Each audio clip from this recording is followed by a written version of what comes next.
मेरी दोनों बहू का इस घर में स्वागत है। अंदर आ जाओ, तुम दोनों बहुत सुंदर हो, बहुत प्यारी हो।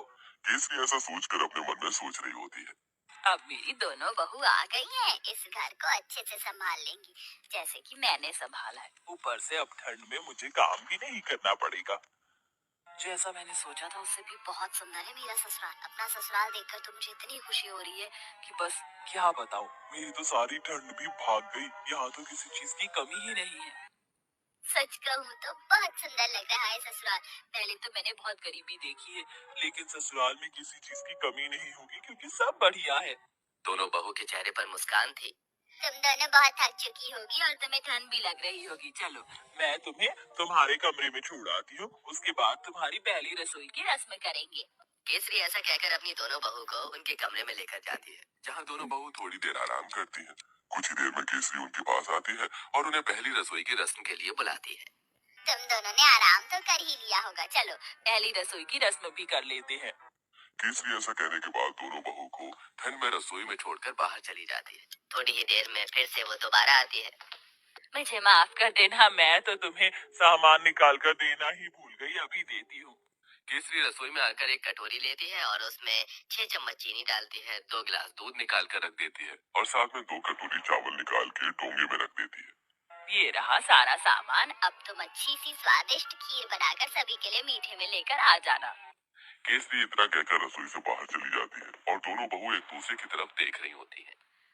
लगता है माँ जी हमें कुछ ज्यादा ही भली समझ रही हैं। मुझे तो लगता है कि उन्हें ये लग रहा होगा कि हमें खाना बनाना ही नहीं आता।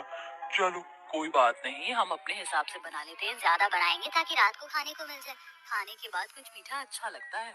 इस तरह आराध्या और राधिका दूध चीनी चावल निकाल कर ज्यादा सी खीर बना लेती है, जिसके बाद वो खीर परोसकर घर में सभी को देती है। बहुत अच्छी खीर बनाई है। वैसे ठंड में खीर अच्छी लगती है, लेकिन चलो खाना तो अच्छा बनाना आता है तुम्हें। कितनी अच्छी बात है, मेरी बहू तो बिल्कुल मेरे जैसी आई है। थोड़े सामान में ही अच्छा खाना बनाना। केसरी ये सोचकर बहुत खुश हो रही होती है। वो कुछ देर बाद अपने कमरे में आराम करने चली जाती है। अब दोपहर का खाना बनाने की बारी आती है, तो दोनों बहू ठंड में रसोई में आती है। कुछ ही देर में केसरी भी रसोई में आती है। अरे इस वक्त तुम रसोई में क्या कर रही हो? माँ जी हमने सोचा कि समय पर ही दोपहर का खाना बना देते हैं। अरे दोपहर के खाने की क्या जरूरत है, सीधा शाम को खाना बनाना चाहिए ना। वैसे भी ठंड में इतनी भूख कहाँ लगती है। और इस पतीले में क्या रखा है? केसरी तब पतीले को देखती है तो उसके अंदर खीर होती है।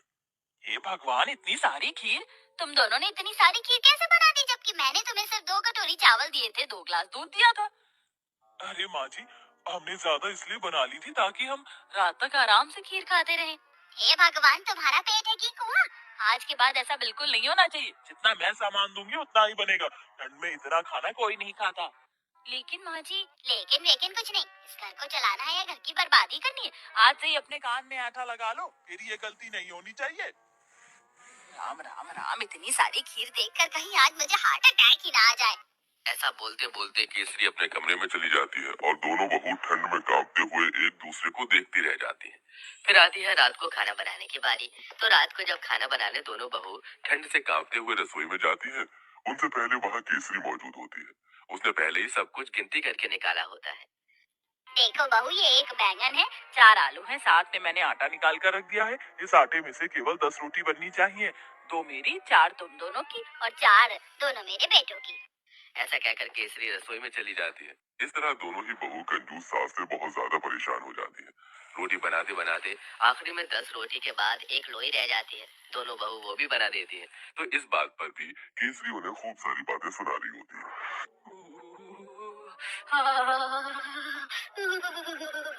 बहुत डर लग रही है। एक तो घर के सारे काम करो, ऊपर से खाना भी बनाओ, तो गिरी टीका। मेरा तो पेट भी नहीं भरता। पता नहीं कंजूस सास हमें कुछ खाने क्यों नहीं देती। सही बोल रही हो, ऊपर से रसोई में काम करते हुए ठंड लगती है। हमारी सास हमें एक हीटर भी नहीं ला कर दे सकती। वैसे मुझे बहुत जोरों से भूख लगी है, 2 रोटी में मेरा क्या होगा? आखिरी में 10 रोटी के बाद एक लोई रह जाती है। दोनों बहू वो भी बना देती है।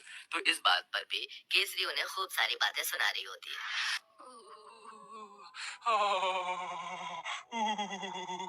बहुत डर लग रही है। एक तो घर के सारे काम करो, ऊपर से खाना भी बनाओ, तो गिनी टीका। मेरा तो पेट भी नहीं भरता। पता नहीं कंजूस सास हमें कुछ खाने क्यों नहीं देती।